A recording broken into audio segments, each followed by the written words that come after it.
নমস্কার বন্ধুরা, বাঙালির সাথে বাঙালিয়ানা চ্যানেলে তোমাদের সবাইকে অনেক স্বাগত। সকলকে জানাই সরস্বতী পুজোর অনেক শুভেচ্ছা।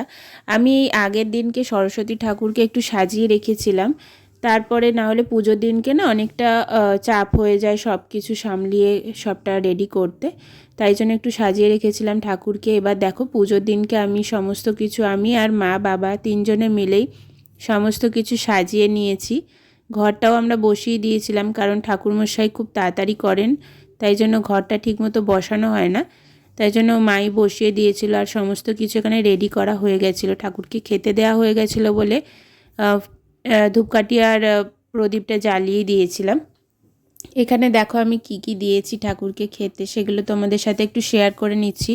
তোমরা কারা কারা বাড়িতে সরস্বতী পুজো করেছো আমাকে অবশ্যই কমেন্ট করে জানিও।